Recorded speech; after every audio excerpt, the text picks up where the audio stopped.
from the Nicktoon Animation Studio in Hollywood.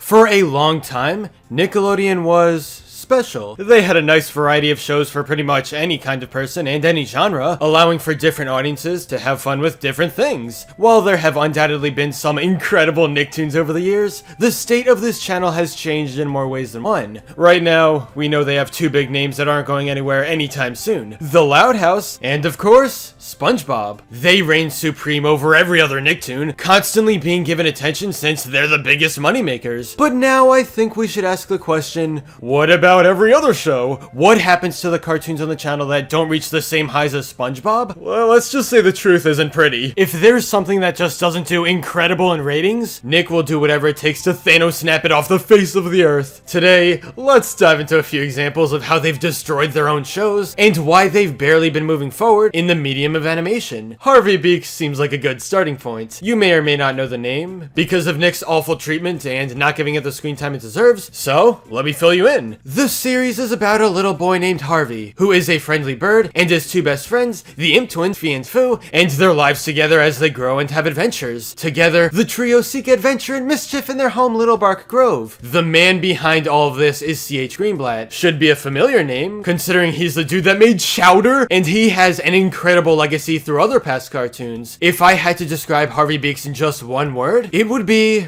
relaxing. You could be stressed at whatever's going on in your life, sit down to watch, and yeah, things would feel a bit better. Sometimes you have to take a big leap Harvey! to find your best friends. Open your eyes! This is awesome!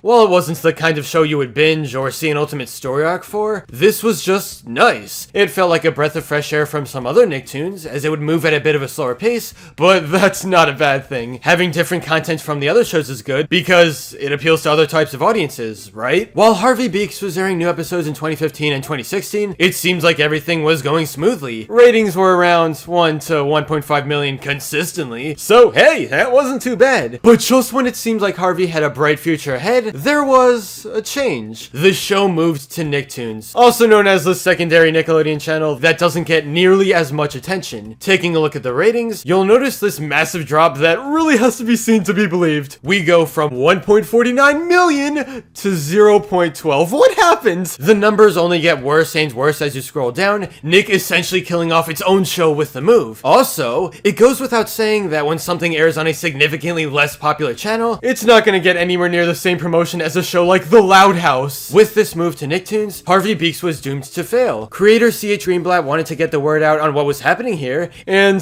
this is when things get legitimately sad. Cartoon Brew reported on a few Tumblr posts by him. Do you know why Nick pulled new episodes of Harvey Beaks? Everyone remain calm. We're not off the air. We should be back with a big push come late summer / early fall. We're not thrilled about this, but we're still making episodes full steam ahead, and I promise they will get out there eventually. I just saw on Twitter that the final episodes of Harvey Beaks will air on Nicktoons. Is there any truth to that rumor? Because I would be so disappointed if it were true. Your show has never been aired in a proper time on Nickelodeon. Even in the Philippines, we only get new episodes once every few months. You're not the only one disappointed. I'm terribly disappointed in this network. I'm disappointed that I put my faith in them. I'm disappointed that I spent 7 years of my life making something special for them to just throw away. I'm disappointed in so many things about them that I can't even say it all. It's hard going into work every day feeling sad, angry, and let down. I'll do my best to make sure the show stays great though. Greenblatt would go on to comment about his disappointment for Nick's scheduling and how they didn't give him chances for a show to succeed. Nick wanted the same numbers as SpongeBob, which is impossible when he's literally one of the biggest animated characters of all time. Now, on one of the Cartoon Brew articles about this, Greenblatt commented and tried setting the record straight. He wanted to confirm that his time at Nickelodeon as a creator was welcoming, and his statement was surprisingly positive. This was a really weird change of heart, but turns out there's actually an explanation. About a year and a half later, the truth was revealed. In July 2015, Cartoon Brew reported that Harvey Beaks creator C.H. Greenblatt was not happy with Nickelodeon's treatment of his series. Our source comments that Greenblatt himself had written on his Tumblr. Yesterday, however, in response to a fan's question on Tumblr about that article, Greenblatt admitted that the defense of Nick he had written on Cartoon Brew had been squeezed out of him by network higher-ups. That defense was forced, Greenblatt wrote. I was taken into an office, given a stern lecture, and told I had to go on Cartoon Cartoon Brew and write a reply. Oh my god, Harvey Beaks is just one example of this, but it goes to show you how Nick works. Now don't get me wrong, they probably are a great animation studio, and there are amazing people involved in the process, but the problem here is how the network actually treats their shows. By sending them to Nicktoons, it's just like a graveyard, and there's no way for things to succeed. Let's switch gears to a little cartoon going by the name Welcome to the Wayne. Auntie Melina moves into the Wayne, an apartment building filled with strange and unusual things labeled as Wayne phenomena. Being one of the few people to see Wayne phenomena without suffering psychological repercussions, he befriends siblings Ollie and Saraline Timbers as they learn the mysteries of the Wayne and protect the outside world. Meanwhile, they contend with a spy cell seeking to exploit the apartment's supernatural aspects for their own nefarious ends. For any of you wanting a story-driven cartoon on Nickelodeon, this was it, Chief. Welcome to the Wayne was something really special when it began back in 2017. By having everything take place in this mysterious apartment building where nothing is as it seems, the door is opened for ongoing questions to be answered by the characters and new storylines to keep looking forward to. Many episodes were standalone and could work well on their own, but they also contributed to the overall story. I think one of the best parts about it was the sense of humor. Say what you want about the show in general, but the jokes were on point. It was honestly surprising to see, because I went in thinking it would be some average Nicktoon with a weird style, but I was pleasantly surprised. Anyway, season 1 was split into 2 different parts in the airing schedule, with part 1 airing in July and September of 2017. The ratings weren't that bad, once again following a similar path to Harvey Beaks, in getting more than 1 million viewers consistently. But good things don't last forever. You know how I said the first season was divided into 2 different parts? Well, just take a wild guess on what happened with part 2.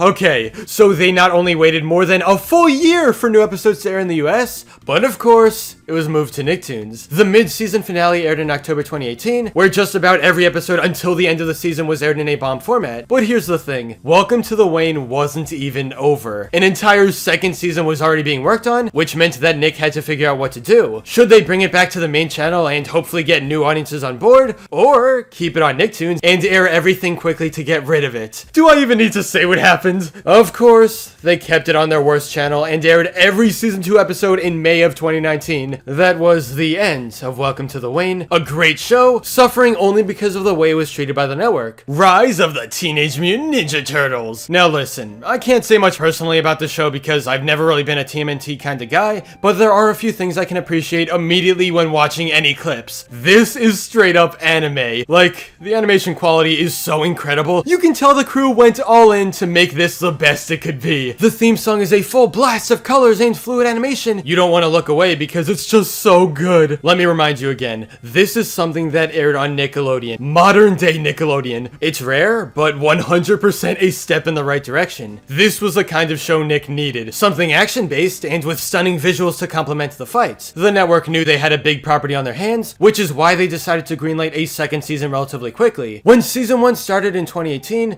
the ratings weren't terrible, and there were dedicated viewers keeping up with everything. Of course, things are going too well, and we know what happens next. Rise of the TMNT was switched to Nicktoons for Season 2, where it continued to air until its final batch of episodes. Fans began to ask what happened to the show, since it just disappeared from Nickelodeon, with almost no promotion in sight. If you thought things couldn't get any worse, let's talk about the awful time slots. With the move to Nicktoons, they would usually air brand new episodes. We're talking around 9:30 or 10:30 p.m. when almost no kids are watching. It was an effective way to kill off their own show that they knew wasn't the next Spongebob, which eventually did happen when season 2 came to an end. The sad thing is, this show had more potential than you might think. Many people didn't even know it existed until it ended. A fan asked one of the writers about any possible way to save the show. A few things are censored to protect their privacy. Hey, I know you already got a lot on your plate right now, but do you think there might be a chance to help bring the show back if it's still labeled as a pause? We really want to do all we can to help. You and the crew deserve so much better, and this show means a lot to us. I don't want to discourage anybody from loving this series, but when the show was greenlit, there were different people running the studio, and whenever there's a change of guards, the next batch of elites want to make their mark, and that often means killing other stuff. So alright, Nickelodeon falls into the same cycle over and over again, barely giving new cartoons a chance. They may have given us a lot of incredible stuff in the 2000s, but their time of being something special has long since come to an end. Despite all of this, I know that things can change, and the network can definitely improve with time, but not like this. If the last few years have been anything to to go by, they aren't learning, and they aren't willing to give the shows chances. Keep in mind that what I talked about today are only a few examples, but I can guarantee that this happens more than you know. It's just sad. I wish things could be different. At this point, all we can do is cross our fingers and hope they eventually change.